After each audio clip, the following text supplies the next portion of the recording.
sebagai Ketua Bank Infak Al-Ikhwan Jatisari Bekasi yang nanti juga akan kita kunjungi ya selain MMBJ. Ini saya sangat apresiasi bahwa DKM Masjid Al-Ikhwan ini bersemangat mendirikan Bank Infak Al-Ikhwan.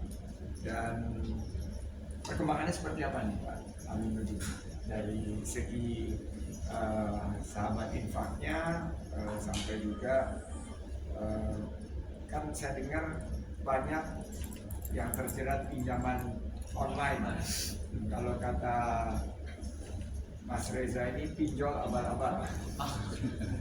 Nah ini bagaimana menyikapinya? Terima kasih. Assalamualaikum warahmatullahi wabarakatuh. Waalaikumsalam warahmatullahi wabarakatuh. Yang saya hormati Bapak Menteri dan para bapak-bapak dan ibu-ibu sekalian yang saya hormati dan bisa saya sebutkan satu-satu.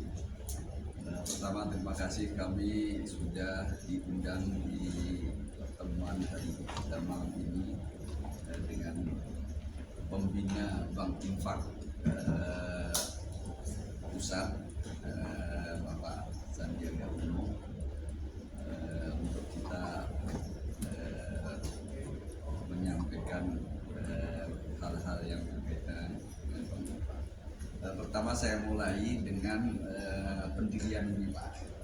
Jadi pendirian di Bank Infak di Masjid Al-Ikhwan ini sebelumnya saya sendiri itu mengikuti sosialisasi yang diadakan oleh masyarakat ekonomi syariah Jakarta waktu itu di Pulau Mas. Kebetulan Pak Sandiaga Uno juga hadir saat itu. Saat itu kita datang, ternyata konsepnya ini Bank Infak ini sangat bagus sekali. Sangat bagus sekali saya terima, kemudian saya sharingkan kepada teman-teman di masjid. Ini ada konsep yang digagas oleh Pak Sandiaga Uno seperti ini. Akhirnya apa? Mereka setuju, kemudian apa? Sepakat untuk mendirikan. Akhirnya apa? Kita mengundang waktu itu Pak Doni sama Pak Reza untuk sosialisasi. Kemudian kita sepakat kata Pak Reza bentuk pengurus, kita bentuk baru sosialisasi waktu itu masa-masa COVID. Jadi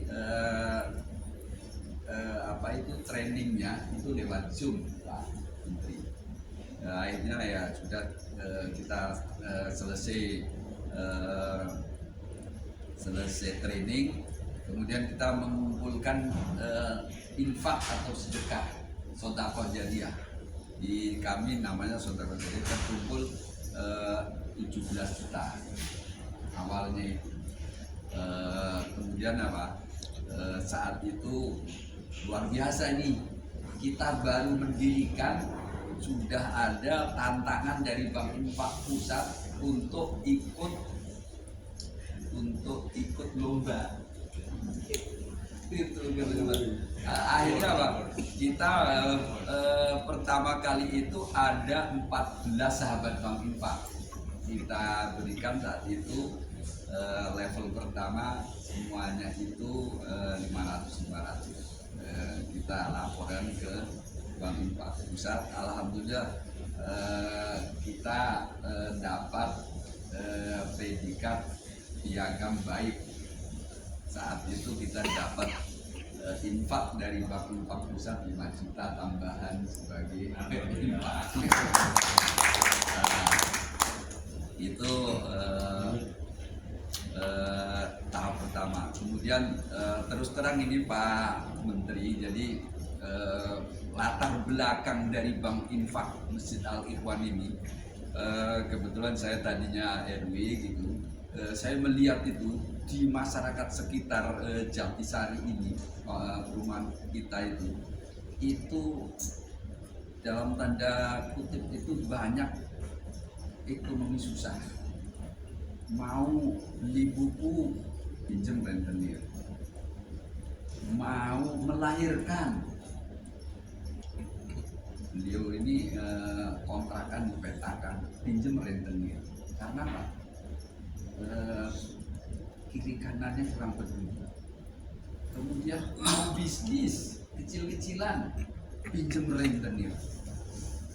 Jadi ini yang menggugah kita ini dengan teman-teman di DKM ini, bagaimana ini memberikan solusi kepada masyarakat di sekitar ini. Kita harus makanya ada ide Bank Infak ini yang konsepnya luar biasa bagusnya, akhirnya kita tangkap, kemudian kita implementasikan di wilayah kita. Akhirnya apa, masyarakat sangat terbantu dengan Bank Infak Pusat.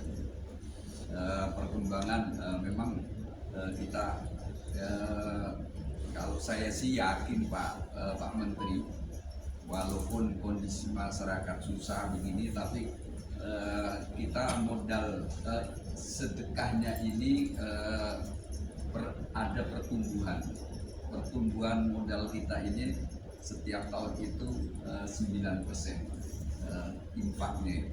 Jadi saat ini kita sudah punya modal 114 juta. Kemudian atas bimbingan Pak Reza, ini di Bank Infak itu kalau ada infak atau sedekah itu langsung di sistem itu dipotong 12,5% Pak Menteri. Itu untuk operasional. Tapi karena teman-teman di Masjid Al-Ikhwan itu spirit untuk membebaskan wilayah dari rentenir dan pinjol, maka dana keamilan yang 12,5% itu hampir tidak dimanfaatkan. Nah, yang lebih ini lagi, dana keamilan itu kita manfaatkan dipinjamkan kepada sahabat Bank Infak yang punya usaha-usaha seperti istilahnya itu apa? Pinjaman yang instan. Jadi umpamanya nih, saya ada orderan nasi kotak 50 bungkus, 50 kotak, perlu uang 5 juta. Itu pinjam ke Bank Infak. Setelah itu dia dapat untungnya berapa, modalnya dikembalikan. Tapi rata-rata itu semuanya itu dari keuntungannya itu ada yang diinfakkan lagi. Nah, ini yang selama ini kita gulirkan. Jadi ada yang reguler, ada yang keamilan.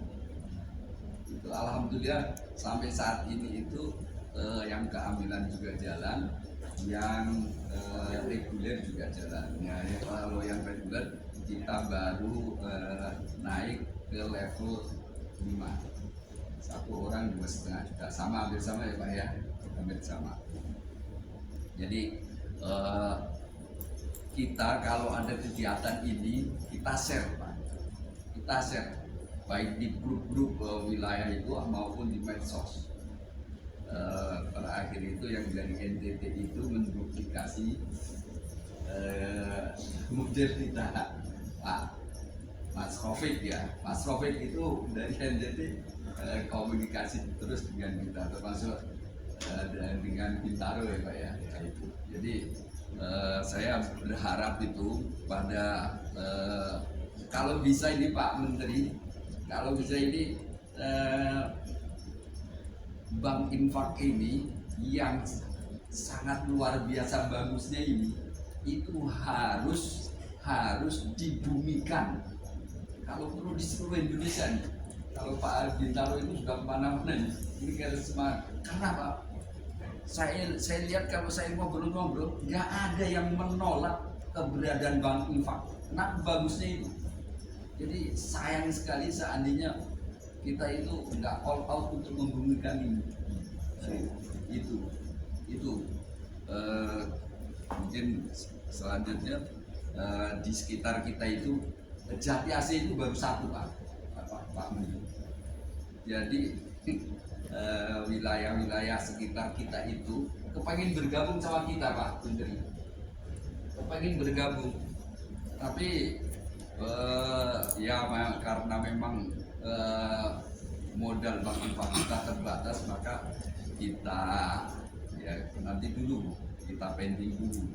Tapi seandainya modal kita sudah lumayan banyak, insya Allah tidak ada jeleknya kita bantu saudara-saudara kita yang membutuhkan. Tapi yang jelas memang mereka itu rentan sekali terkena rentenir dan pinjol. Itu sangat yakin sekali kita. Seandainya ada dana berapa gitu masuk ke kita, langsung kita salurkan. Baik, tepuk tangan dulu nih buat. Terakhir ke Ketua Umum, Ketum. Karena Bank Infak Pusat ini sebetulnya bentuknya yayasan yang kita harapkan terus berkembang dan sesuai dengan